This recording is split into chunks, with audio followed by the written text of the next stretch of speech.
네, 안녕하세요. 한쌤입니다. 오늘은 5월 30일 오전 3시 30분입니다.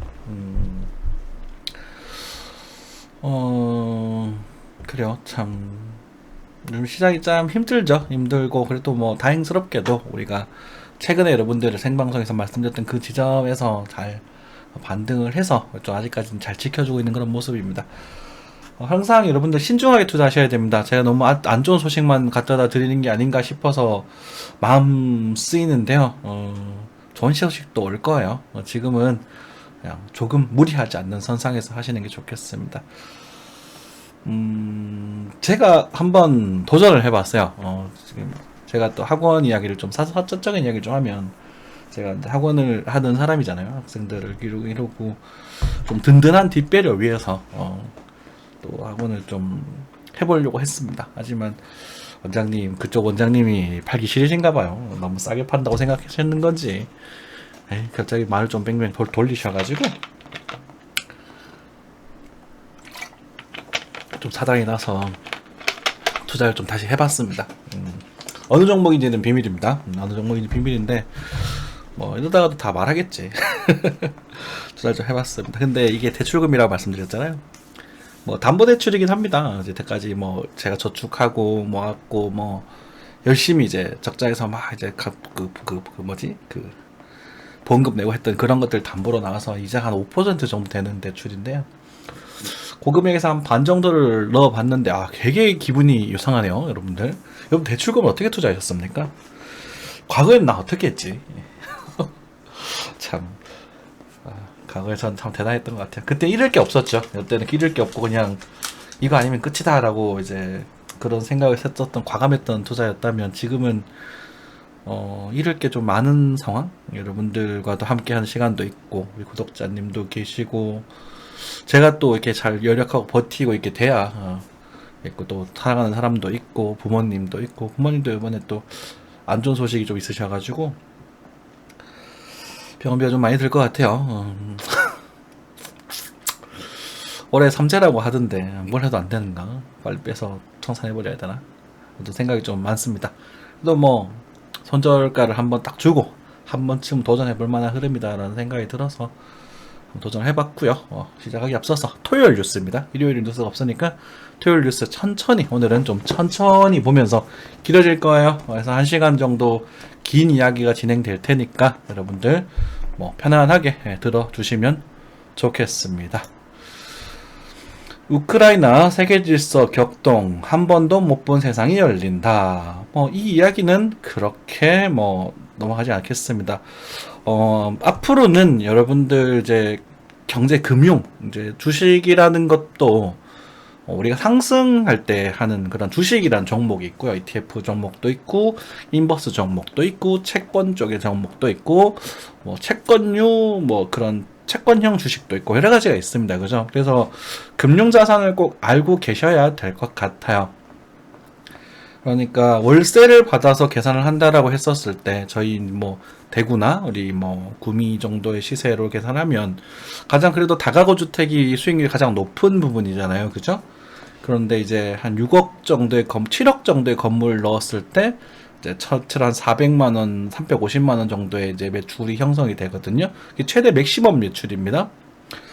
근데 그 상태에서 그걸 뭐 나중에 돌려 얼마 한 5천만 원이니까 한 10%가 좀 안 되는 정도 수준이잖아요. 근데 하지만 거기 빠져 있는 유지비, 관리비 이런 공실료 이런 걸 다 떼져버리면 사실 5% 그러니까 실제 대출이자 정도밖에 나오지가 않아요. 그렇다 보니 부동산은 이제 사실 갭 투자를 목적으로 하는 그런 부분들인데 당분간은 너무 급하게 하실 필요는 없겠고요. 다만 이번에 이제 아마 몇 군데가 좀 머지않아 올 여름 정도 해가지고 규제 주식 시효가 아마 규제 완화가 될 것 같아요. 제 생각에는 규제 지역을 좀 풀가면서 순간적으로 이제 반등을 할 수는 있는 여력은 있을 것이다. 이렇게 좀 생각을 하고 있습니다. 하지만 그렇다고 해도 궁극적으로 내년에는 더 올해보다 좀 더 빠지는 그런 그럼 천천히 이제 완만하게 이제 저 완만하게 빠진 흐름을 보여주고 나서 24년부터 25년, 24년, 23년 말, 24년 요 정도 해가지고 좀 저렴한 가격에 집을 좀 사시면 시간이 또 해결해주면서 집값도 오르지 않나 이런 생각 좀 하고 있습니다만 되게 좀 세버렸네요. 자꾸 작은 이야기 세죠. 어쨌든 노동수익, 그러니까 노동수익이 좀 필요하다라는 것들을 좀 말씀을 드릴게요. 소일거리도 좋으니까 여러분들 노동수익을 좀 찾으셨으면 좋겠습니다. 저도 좀 노동수익을 좀 찾아야 될 것 같아요. 되게 노동수익이 없으면 굉장히 불안해요. 그래서 저도 공부방을 하는 게 열심히 하고 오려고 하는 게 노동수익으로서 이런 보람감을 느끼기 위한 거거든요. 네, 그렇게 보면 되겠고 자산가격 급락 대비 현금 확대 연 2.5% 파킹 통장 활용해 볼 만하다. 그런가요? 이게 파킹 통장이 뭔가요? 정확히 잘 모르겠는데 연 2월에 연 이거 예금에 3천만 원 넣었는데 갈아타는 게 좋을까요? 은행으로 돈이 쏠 영무분 그렇죠. 지금 은행 금리가 높기 때문에 굳이 투자 시장으로 올 필요가 없어요. 여러분들 생각을 한번 해보십시오.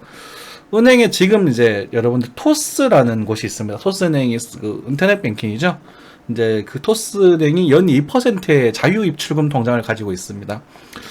그래서 여러분들 뭐 그러니까 그 예금자 보호법에 따라서 5천만 원까지는 보험을 해주거든요.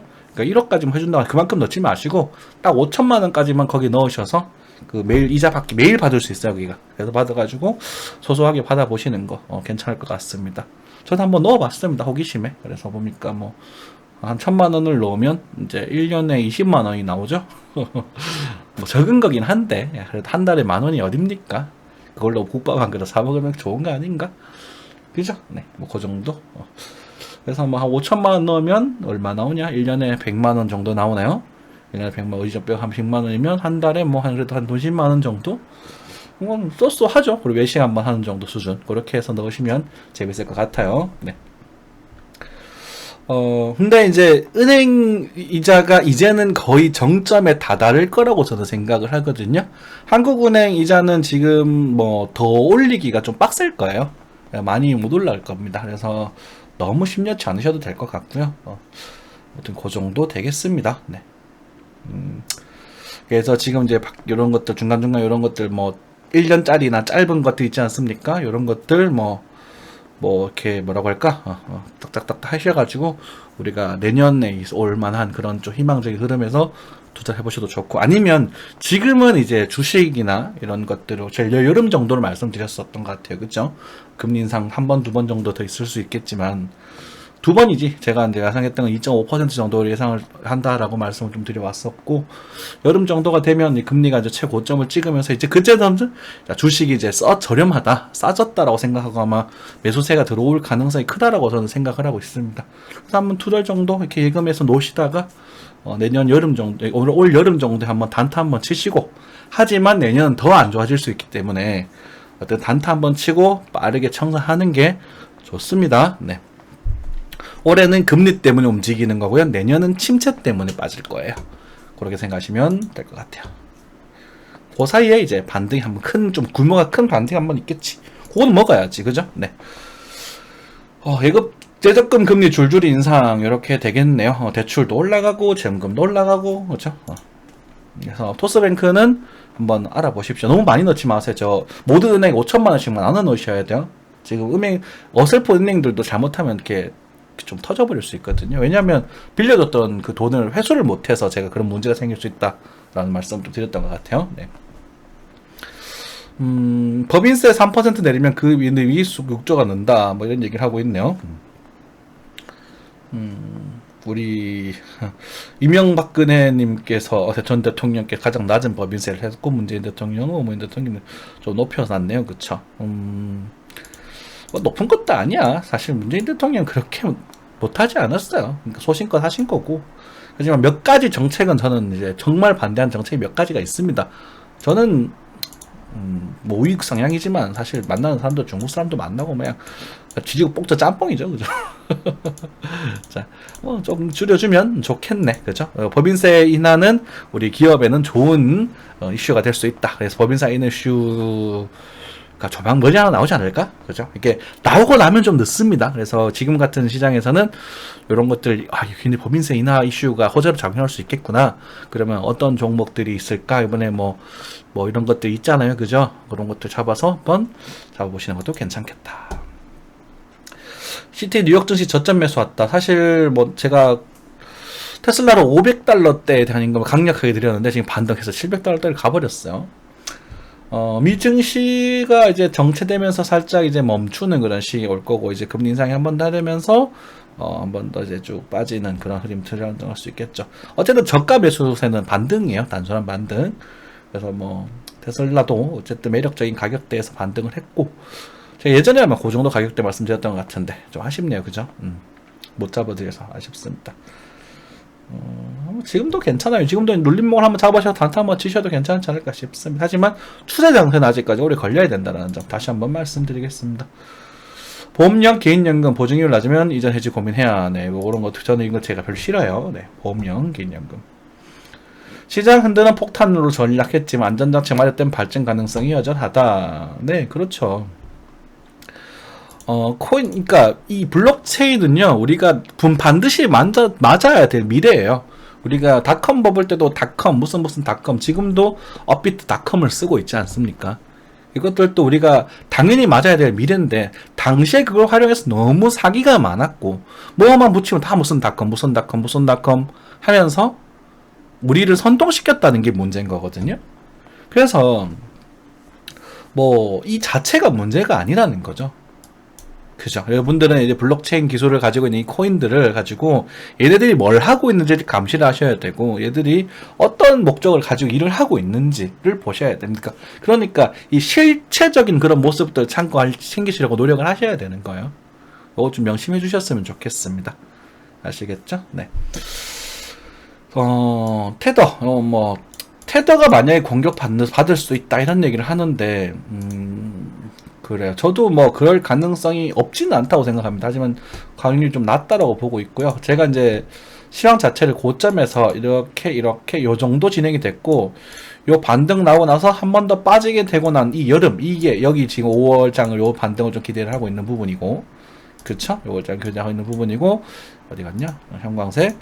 여름 정도에서 이 반등이 나올 거라 기대를 하는데, 이 반등의 여지가 이 지점을 넘어서지 못한다면 이 큰 지그재그 하락을 우리가 또 고려를 하면서 비트코인이 궁극적으로 아주 밑에 $6,000까지도 갈 가능성, UK죠. UK까지도 갈 가능성이 있다라고 말씀을 드렸는데, 그것에 대한 시나리오가 얘가 되지 않을까라는 생각을 한번 해보겠습니다.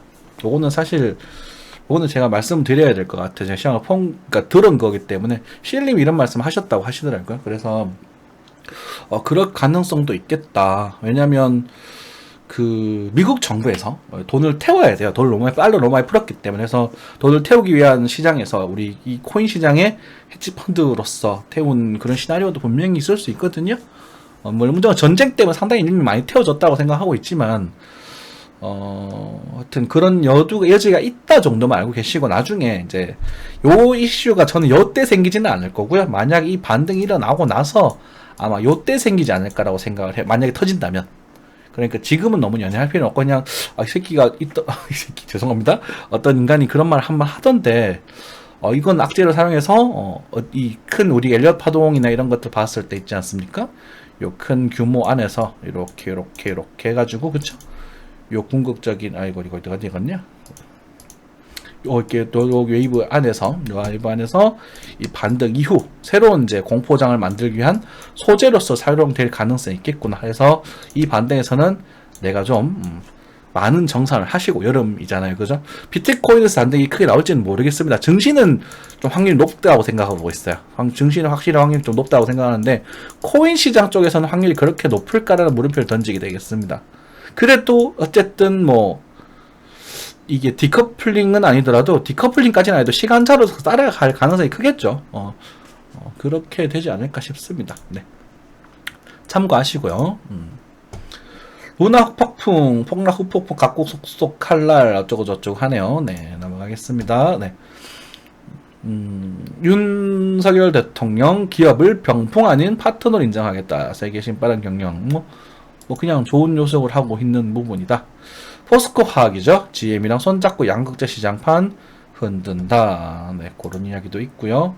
삼성 미국 테일러 공장, 미국에서 뭐 공급 안 들고 있다. 어쩌고 저쩌고 그렇게 제가 불편. 자, 유럽의 공해가 참 많이 늘었는데 인천공항과 국제선은 많이 별로 안 늘었다는 거죠. 제가 대한항공이 참 좋을 거다 말씀드렸는데 이게 들었다가 빠져버렸어요. 그리고 다시 이렇게 싹 들고 있거든요. 근데 2만 지금 8천 9천 원대일 겁니다. 아마 그래서 제가 3만 제가 약간 손실 중에 이거 안 팔아가지고 2만 5천 원대가 오게 되면 참 좋은 매수세가 될 수 있을 것이다라고 말씀을 드렸고 인천공항이나 이런 대한항공이 좀 확실히 자리 잡기 위해서는 중국이 풀어야 돼요. 중국의 규제를 풀어야 돼요. 여러분 중국 되게 싫어하지만 우리가 중국에 대한 의존도가 굉장히 높아요. 경제적 의존도가. 중국이 풀어서 왔다 갔다 많이 해야 됩니다. 유럽은 이미 자기네들끼리 왔다 갔다 하잖아요. 그죠? 네. 자, 네. 이거는 뭐 넘어가면 되겠고, 네. 이것도 넘어가면 되겠고, 경제 뉴스인데 왜 이런 게 나오죠? 네. 반려인 동물을 재물 취급해서는 안 된다. 비반려인 개물림 사고 처벌 미흡.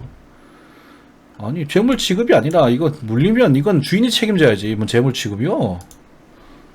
저는 그렇게 생각합니다. 네. 뭐 얘기했던 대로 얘기고, 그것도 말씀드렸던 얘기고. 자, 상반기 분양 예정 물량이 10%밖에 못 고쳤고 4년 후에 입주도 낙관 못한다라고 되어 있네요. 그쵸? 그러니까 지금 건축비가 너무 올랐어요. 그러니까 우리가 부동산 가격이 조정이 될 것이다 라는 말씀을 드렸었잖아요. 그리고 근데 뭐 라이트하우스나 이런 데 보면 뭐 폭락할 거다 막 이러는데 저는 고점 대비 30% 정도라고 말씀을 드렸어요. 고점 대비 30%라는 거는요, 뭐 많이 빠지면 진짜 50%까지 빠지는 경우도 있을 것이고 적게 빠진다 한 20% 정도 이렇게 말씀드렸었는데, 고점 대비 30%라는 거는 사실 부동산 버블 이전에 비했을 때보다는 다소 높은 가격이거든요. 어쩔 수 없는 게 건축비가 많이 올랐기 때문에 당장은 빠지지 않을 겁니다. 그리고 나서 이런 완만한 반등 곡선을 그리다가 나중에 죽을 거예요.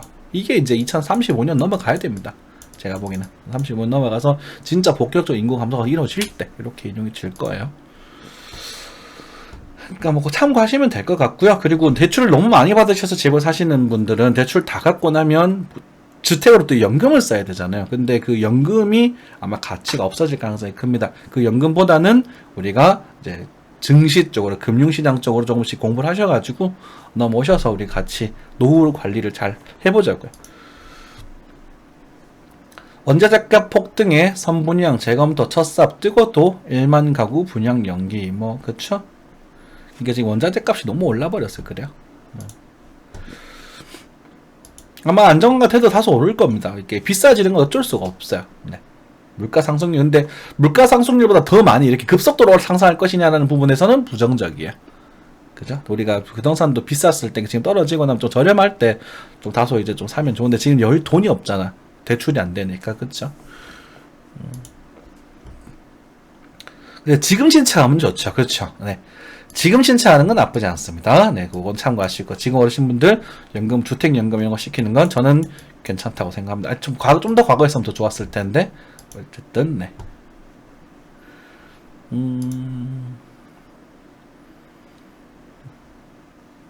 여름에, 그죠? 네, 뭐, 여름에는 해결되지 않을까요? 얘네들 서로 손해라는 걸 알 텐데, 이게 길어질수록, 그죠? 서로 손해예요. 그러니까 얘들의 전쟁이 끝난다는 게 전체 증시 굉장한 호재를 가져올 겁니다. 이거는 근데 자꾸 말씀드린 증시는 호재인데 코인 시장은 모르겠어. 코인 시장은 사실 미래 비전을 가지고 올려버린 거기 때문에 글쎄요. 어쨌든 그래도 전체적으로 좀 돈이 돌고 하면 좋아지겠죠. 그 돈이 돌면 좋아진다. 뭐 그런 거예요. 백화점 매출 쑥 줄어들었다. 저가 오류 뚝. 그렇죠? 네. 그렇다고 합니다. 네. 전쟁 봉쇄 4월 공업이 급감. 그렇죠. 그러니까 지금 이제 중국 증시들이 굉장히 저평가되어 있습니다. 참고하셔야 돼요. 중국 증시가 정말 저평가되어 있다고 전 판단하고 있거든요. 그래서 중국 주식은 관심 있게 보셔도 괜찮을 것 같습니다. 단 중국 증시도 부도날 회사를 사시면 안 돼요. 그래서 재무장태, 그러니까 부채가 좀 적은, 그러면서 영업이익이 잘 내는, 요건 기본적 분석을 좀 빡세게 하셔가지고 들어가시면 괜찮다고 저는 생각을 듭니다. 네. 최악의 취업난의 취직제로 대학도 등장. 휘말리는 고직정책.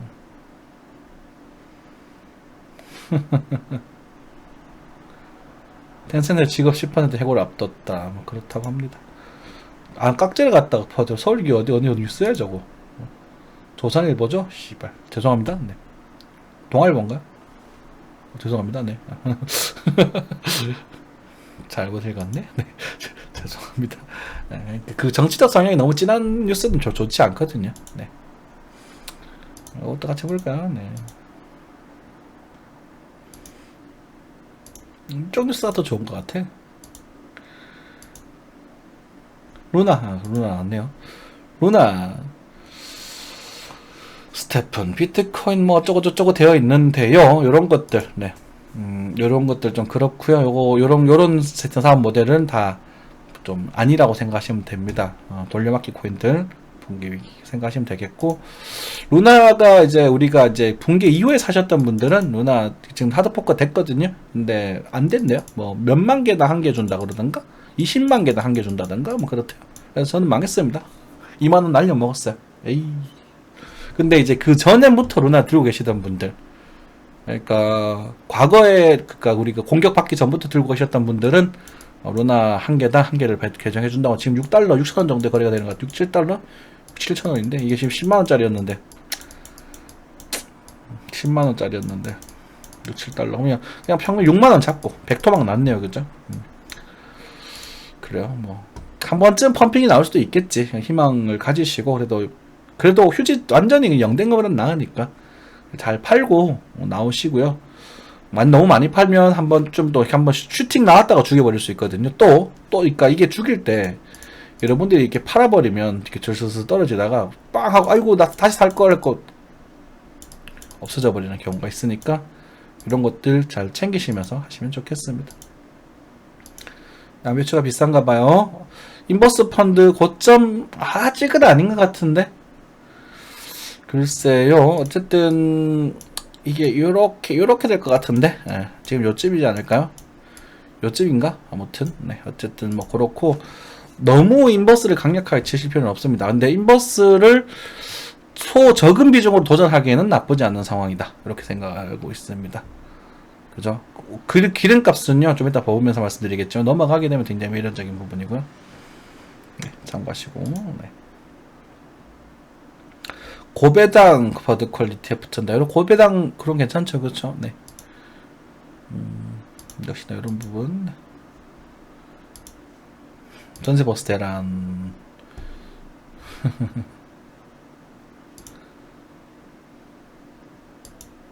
네.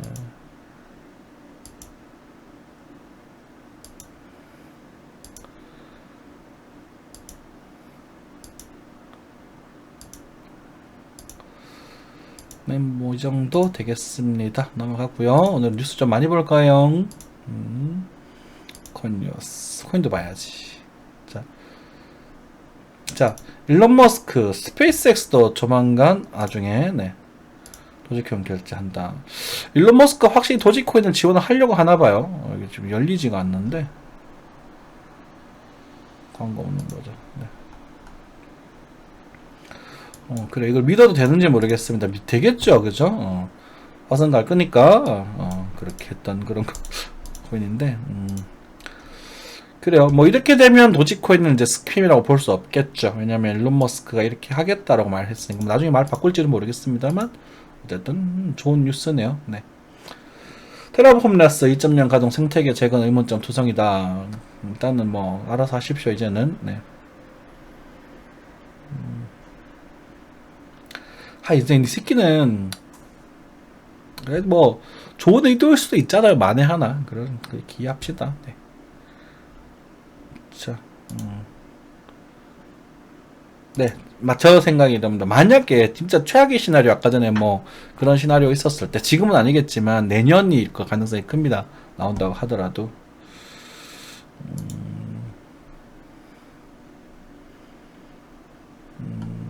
그래요. 네. 뭐 그쪽 이야기 있네. 아직까지는 이제 양적 축소 시장이기 때문에 어쩔 방법이 없습니다. 네. 죽지는 않을 것 같아요. 네.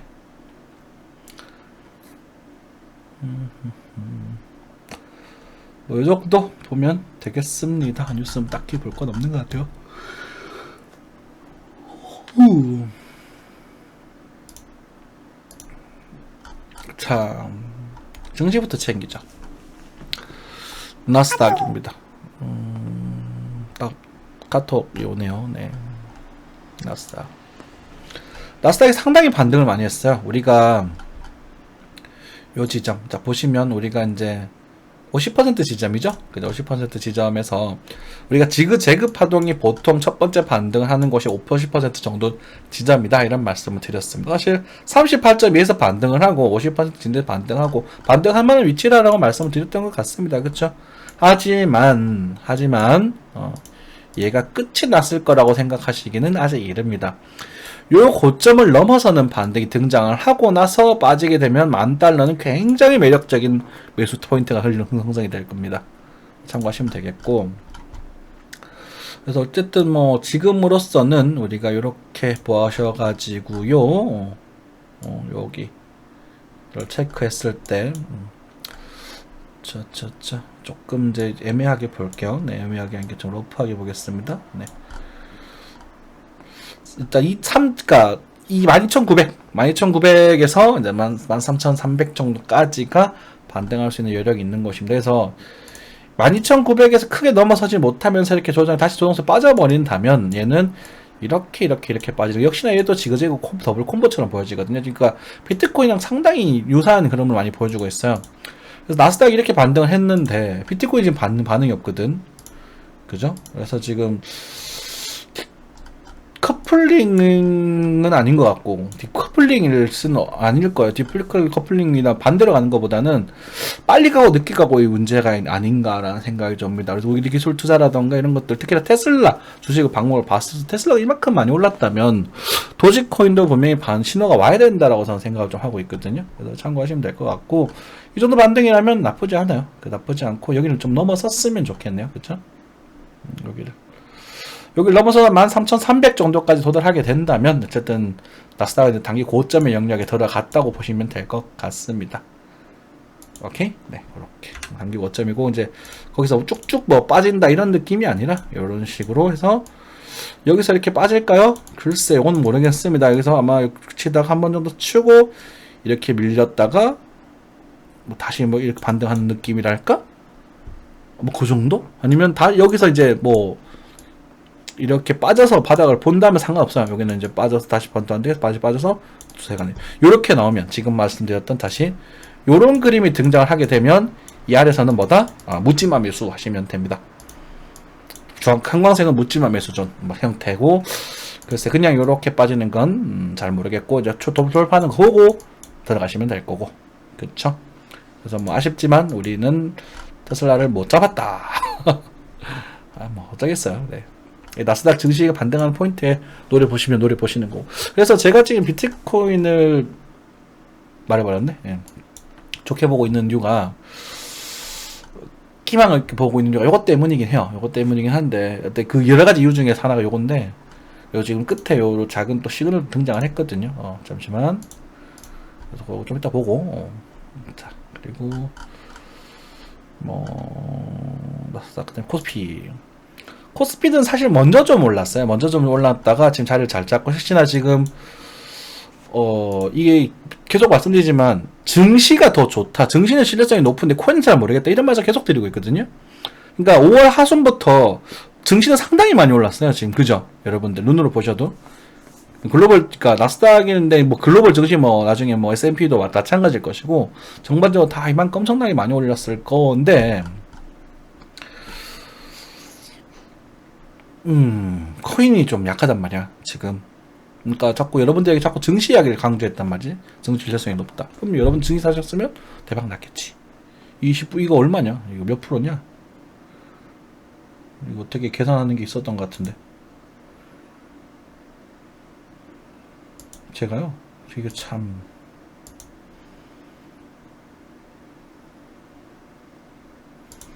뭐야? 이렇게 잡으면 되나? 한번 해볼까?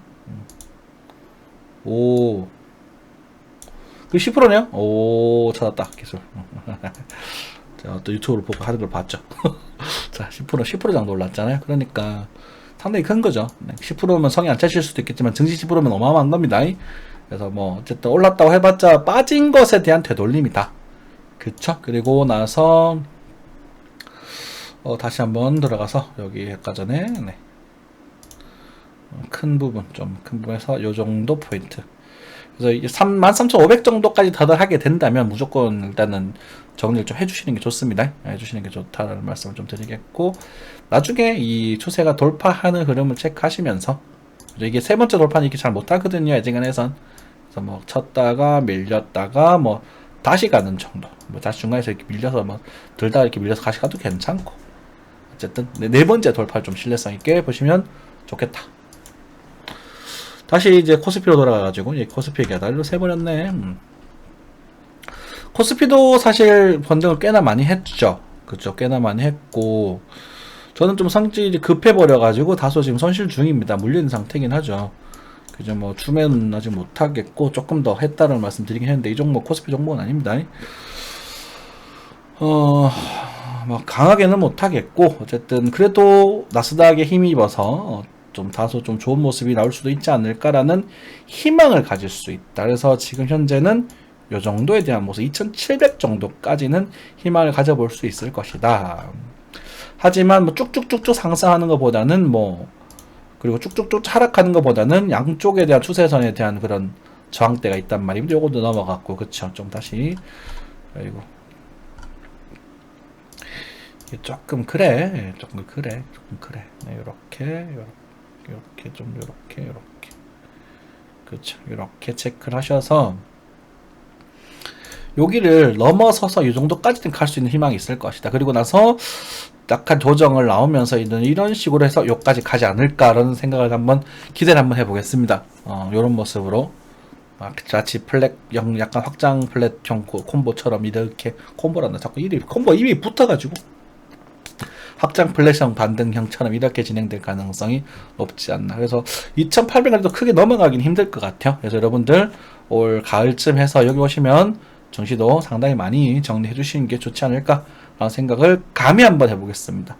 이탈될 수도 있습니다. 이탈될 수도 있어서 이탈되는 시나리오는 그때 말씀드리고 지금 반등은 2700, 6000 요 정도까지만 이렇게 생각해 보시는 게 좋지 않을까.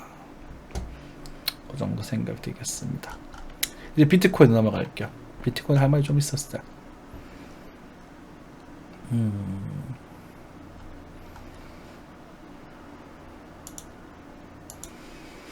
자, 뭐 코인베이스 차트고요. 일단은 뭐 달봉 계속 말씀드리는 거지만 달봉 우리 달봉상 저평가 영역에 들어가 있다. 할 말 없죠. 저평가 영역이요. 이거 여러분들 제가 저평가라고 해서 사라는 말이 아닙니다. 제가 여기서 계속 뭐라고 했냐면 이거 이 차트 때 월봉상 고평가 영역에서 사면 안 된다고 막 노래를 불렀거든요. 근데도 그러면서 작은 그 수량에서 이런 눌림목들 잡아드리기도 했었어요. 그러니까 제가 저 고평가라고 말하고 나서 이것도 고평가라고 말씀드렸거든요. 그래서 뭐라고 했냐면 얘도 지금 단기 고평가지만 수세가 워낙 좋기 때문에 거래도 썼기 때문에 한 번 더 갈 가능성이 크다마는 이건 시간이 지나면 이 가격대는 다시 돌아올 가능성이 크다까지도 같이 말씀드렸었어요. 이해되세요? 이 말이 뭔지? 그럼 지금 더 할 거야 말 거라는 대답은 여러분들이 알아서 선택하셔야 되는 거예요. 거래가 터졌기 때문에 한 번 정도 다시 갈 가능성 크다. 당시 그래서 눌림목 포인트 다 잡아드렸던 기억이 좀 나요. 가격대도 다다다다. 그래서 1차, 2차까지 매수가 되고 3차만 재수가 안 됐거든요. 그런데 그러니까 물론 여기서 일단 사서는 건 도전할 수 있죠. 왜냐면 추세가 워낙 좋고 거래도 들어오고 월봉 다이버스 나오고 좀 주기가 완벽하게 종가 마감이 안 됐거든. 그러면 좋아. 그까지는 좋아. 여기서 사는 건 좀 불편해. 그러니까 빠지는 거 되게 불편하단 말이죠. 10%, 20% 정도잖아요. 넘잖아요, 지금. 그죠? 그냥 불편하단 말이야. 그러니까 여기 사지 않고 눌림목을 노리겠다는 거예요, 무조건. 그래서 시간이 지나서 고평가라는 계속 말을 한 몇 달 동안 하다가 실제로 폭락이 이루어지게 되죠. 그래서 이런 구간들을 제가 뭐라 그랬냐면, 예방접종, 이거 조금 큰 예방접종으로 밀어버렸어요. 이거 다 팔고 다시 해. 처음부터 다 이거 다 다시 하자라고. 이거 꼭다리에서 말씀드렸답니다. 월봉상에서. 그러니까 월봉 차트에서 꼭지지만 일봉이나 시간봉에서는 완벽 명확한 패턴이나 흐름이 등장할 수 있거든요. 고점대란 말입니다. 그래서 여기서 하나 말씀드리고 싶은 거는 우리가 볼린저 밴드는 이 평은 옆으로 타는 건 괜찮습니다. 이렇게 옆으로 타는 건 괜찮지만 위에서 이렇게 내려 찍는 거는 이제 조심해야 된다라고 생각하시면 좋을 것 같고요. 마찬가지예요. 여기도 고평가, 고평가라고 말씀드렸죠. 여기는 제가 주봉상 저평가 영역이라고 했습니다. 월봉상이 아니라 주봉상 저평가 영역. 자, 볼까요? 주봉상 저평가 영역. 그렇죠. 다소 저평가 영역입니다. 지금 우리가 월봉상 지금 이 가격대랑 이 흐름과 비슷하죠. 그죠? 요 가격대. 그러니까 월봉상 어때요? 네. 월봉상 저평가 영역이요. 그런데 주봉상 저평가 영역이라고 말씀드리고 나서 사실 여기서는 거래가 상당히 많이 들어왔거든요. 거래가 들어오면서 손절가에서 우리가 브레이크 멈춰라 하면서 눈여겨 숨 보다가 여기서 우리가 매수에 대한 이야기도 같이 드렸었죠. 그쵸. 여기서 매수에 대한 이야기를 같이 드렸단 말입니다. 자, 문제는 여기랑 좀 다른 게 여기는 거래가 조금 약해요. 여기보다 좀 약해요. 좀 더 셌으면 좋았을 텐데. 그래서 반등을 좀 다소 하더라도 한 번 더 이탈이 되면서 거래가 이만큼 들어오면 여러분들 비트코인은 우와 하고 뛰어드셔도 좋습니다. 그래서 저점 희망 요번 웨이브 여름의 저점의 예상 가격이라고 하는 게 아니라 이 흐름이 나왔을 때 희망 가격은 약 2만 달러 전후가 될 것 같아요. 그래서 2만 달러 전후에서는 한번 도전해 볼 수도 있지 않을까라는 생각이 좀 들고요. 여러분들 여기서는 이제 이만큼 거래가 나오면 얘가 이만큼 올라갈 수 있거든요. 그러니까 야 뭐는 거의 2배 가까운 반등이다, 그죠? 그러니까 이거는 노리셔야 됩니다. 다소 우리가 손실을 각오하고라도 노릴 필요가 있다고 저는 생각을 하고 있어요. 참고하시면 될 것 같아요. 네. 자, 어쨌든 반대 일단 5월 반대 좀 나와. 그러니까 5월 반대라고 하는데 제가 5월 말, 그러니까 5월 말에 지금 이런 간단한 이슈, 작은 이슈들 가지고 조금 반등 조금이라도 나와야 의미가 있는 부분이고 브레이크도 막 걸렸기 때문에 여기서는 양보 한두 개는 떠줘야 돼요. 그래서 여기도 보시면 우리가 여기도 보시면 양보 한두 개 뜬다 아닙니까? 이렇게. 그렇죠? 여기도 마찬가지고 이렇게 한두 개 떠줘야 돼요. 요 모습 보시면 5일평 살짝 돌리 요 캔들. 그래서 지금 우리가 4시간 차트 그리고 일봉 차트 정도에서 요 양봉을 딱 들어주면 참 좋겠다라는 생각을 지금 계속 하고 있어요. 모양이 나쁘진 않거든요. 나쁘진 않은데 이게 조금 애매해. 되게 좀 까다로워요. 보이죠? 여기서 지금 딱 들어주면 좋겠다라고 지금 생각을 하고 있는 부분이에요. 볼펜도 지금 좁아지고 있습니다. 좁아지고 있는 상태라서 단기적으로는 그렇습니다. 그래서 여러분들한테 제가 뭐라 그랬냐면 여기 가격, 요 거래량에 대한 반등이 그래도 의미가 좀 있으니까 우리가 여기를 꼭 손절을 잡아달라고 강조를 좀 많이 드렸어요. 그러니까 손절이 좀 짧기 때문에 요 자리를 손절걸로 좀 잡아주시면 좋겠고 여기 이 작은 하락 추세선을 또 돌파를 하고 있기는 한데 이게 참 애매하단 말이지. 그래서 위로 한번 간다고 하더라도 여기 정도까지만 보시는 게 좋다. 그래서 사실 요 고점 근근에서 한번 잘라주시고, 그죠? 잘라주시고, 그리고 넘어가면 역시나 이 자리에선 잘라주시고, 아마 이 위로는 쳐다보지 마라. 이건 님들이 죄송합니다. 니들이라고 할까? 오랜만에 니들이 먹을 자리가 아닙니다. 그러니까 이거 못 넘어간다 이거. 절대 못 넘어간다 이거. 차트에서 절대란 말씀 안 돼. 절대 못 넘어간다. 운 좋으면 그렇다 이렇게 생각하시면 되겠고, 아사리 빠져버려도 쫄 것 없습니다. 그냥 빠지면 오히려 그냥 빠지게 되면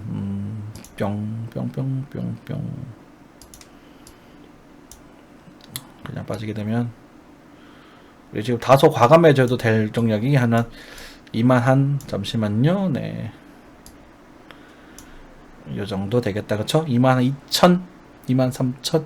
그냥 빠지게 되면 22,000. 그러니까 반대하고 빠지게 되면 2만 정도로 이번 여름 저점을 한번 짐작해 볼 수 있을 것 같고요. 뭐 빠질지 안 빠질지는 모르죠. 그리고 만약에요 이 자리를 넘어서게 되면 제가 그럴 할 리 없다고 말씀드리지 넘어가게 되면 제가 판을 새로 짜서 여러분들에게 새로 말씀드릴 수 있도록 하겠습니다. 그러니까 우리가 여기서 다 팔아도 이거를 굳이 목숨을 부릴 필요가 없네. 여기구나. 다 팔아도 이거 욕심 부릴 필요가 없는 게 거의 90% 이상은 돌아올 거예요. 그래서 너무 연연할 필요가 없습니다. 네. 이 올라갈 가능성도 매치 높지 않고, 그리고 지금 이동평균선 같은 것들 다 하락이잖아요. 하방이니까 뚫어도 돌아온다 이렇게 생각하시면 돼요. 나스닥 왜 안 돌아오느냐 그런 질문 하실 수 있겠죠. 돌아올걸? 지금 이 정도면요 여기서 자리를 잡고 여기서 지금 자리를 잡고 지금 요 자리를 잡고 톡 해서 이게 누르면 이렇게 돌아올 겁니다. 그리고 뭐 찌지고 뻑 하다가 밀어버릴 수도 있어요. 이렇게 뭐야. 근데 돌아올 겁니다. 한 번 더 들어올리면 거의 90% 확률로 여기까지 돌아올 겁니다. 한번 보세요. 차트 어떻게 되는지. 위로 올리지 못할 가능성은 있겠지만 올리고 나면 돌아올 겁니다. 오케이? 네. 쭈아. 올릴 가능성이 좀 더 커 보이긴 해요. 올렸다가 돌아올 가능성이 좀 더 커 보이긴 해요. 그래서 그렇게 참고하시면 될 것 같고. 그래서 비트코인은 그 흐름에 맞춰서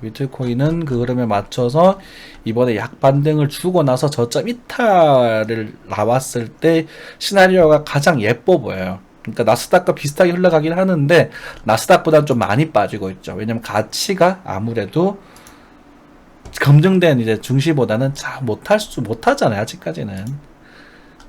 그러니까 이제 나스닥이 이만큼 이렇게 갔다면 지금 이제 코인 같은 경우는 여기서 이렇게 해서 여기 돌아올 때 아까 누갔냐 나스닥 이렇게 돌아오게 될 때 우리 비트코인은 한번 저점에 대한 이탈을 한번 보여주고 여기서 승부가 나야 될 것 같아요. 그래서 작은 흐름에서도 이런 1, 2, 3, 4, 5 그러니까 4 네 번째 돌파 시도를 했었을 때 우리가 큰 걸 먹을 수 있다.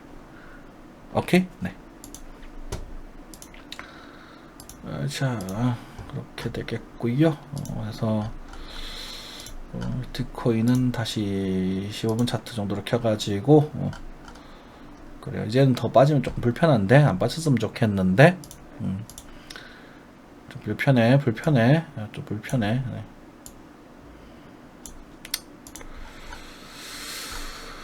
자, 한국 코인도 이렇게 되어 있는 상태고, 다른 알트코인들은 뭐 크게 볼 게 있는가? 많이 올랐네요, 그쵸?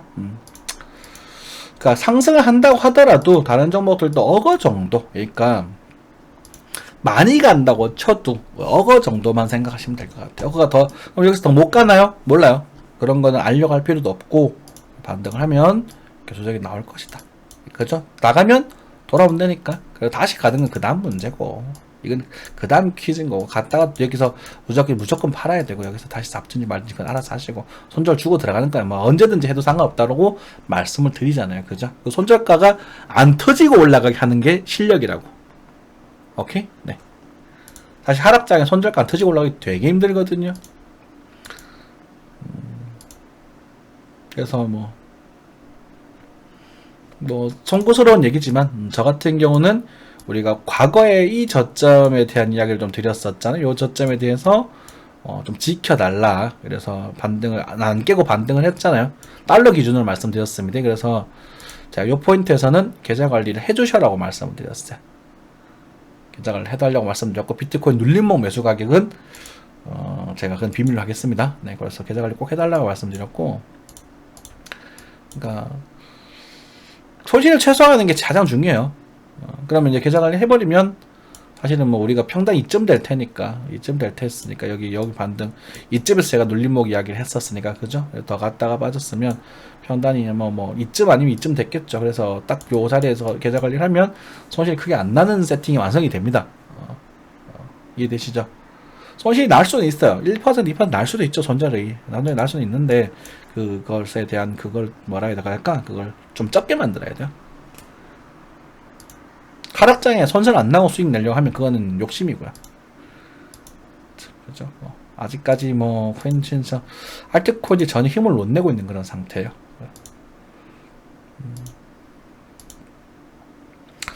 디스크 이런 종목들이 지금 힘을 보여주고 있다는 게 기분이 좀 나쁘긴 한데 도지도 뭐 아직까지는 힘을 못 내고 있고 테슬라 옮겼는데 뭐 그죠? 그러니까 지금 이제 사람들이 코인 시장에 굉장한 공포감을 느끼고 있다는 거지. 그렇죠? 이럴 때가 사실 기회입니다, 여러분들. 이럴 때가 기회고 여러분들이 이때 뭐 차트 보고 뭐 아무거나 뭘 사면 됩니까? 이런 질문 하는 게 아니라 여러분들이 좀 스스로 제가 기본적 분석이 좀 약하잖아요, 코인에서는. 제가 옛날 코인들 뭐 이더리움 비트코인 뭐 캐시 뭐 퀀텀, 이오스, 뭐 리플 이쪽 세대는 제가 공부를 많이 했거든요. 근데 요즘 나오는 NFT나 종목들은 제가 그렇게 그때보다 많이 하지는 못했어요. 좀 해야 될 게 좀 많고 이제 제가 이제 좀 머리가 굵은 거지. 예, 그러다 많이 못했는데 그걸 여러분들이 해가지고 저한테 알려주셨으면 좋겠어요. 우리 상부상조 하자고요. 그래서 알려주시면 제가 그걸 또 차트의 분석과 매칭을 시켜서 여러분들 좀 알려드릴 수 있도록 하고 그렇게 하면 좋지 않을까요? 그죠? 네. 니어 프로토콜? 눈에 딱 띄네. 그래. 오호. 크게는 못 가더라. 한 번쯤 슈팅이 나올 수 있는 그런 흐름들. 그러니까 이런 흐름들이 뭐냐면 이게 쭉쭉 가는 흐름이 아니라 이게 뭐냐면 이게 나올 수 있는 이렇게 뻥 이게 나올 수 있는 흐름 모습이거든요. 이게. 근데 이거를 나올 거라고 생각해서 막 들어가서 막 풀베 싸고 이러지 마시고 소비중으로만 하시는 게 좋아요. 아직까지는 작은 비중으로. 오케이? 네, 그렇게 보겠습니다. 자, 오랜만에 뭐 열심히 시향을 했습니다. 그래도 내일부터 이제 지원금이 나오고 여러분들 소상공인분들 그리고 저 취약계층분들 소상공인 당연히 많으시죠. 저도 소상공인이었었고 소금물인 거 압니다. 바닷물인 거 알고. 하지만 받아 먹어야겠어요. 안 주는 걸 안 받아 먹으면 안 되고. 그렇지만 그 상태에서도 우리는 미래를 더 대비하고 예방하고 여러분들 그 가게를 좀 더 탄탄하게 만들 수 있게끔 그렇게 하셔야 됩니다. 한국의 미래가 그렇게 긍정적이지가 않죠.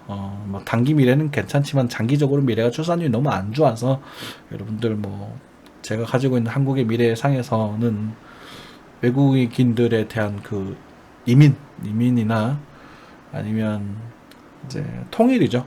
북한과의 교류라고 할까? 통일? 노동자가 편하게 왔다 갔다 할 수 있을 정도의 교류.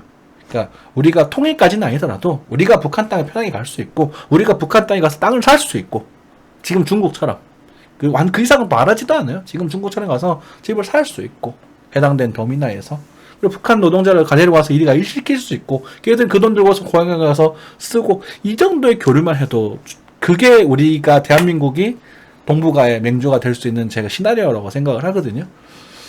그 과정 속에서 상당히 많은 뭐 교육업들이 있을 수 있겠지만 저는 25년을 기점으로 그런 기회가 생기지 않을까라고 생각을 하고 있습니다.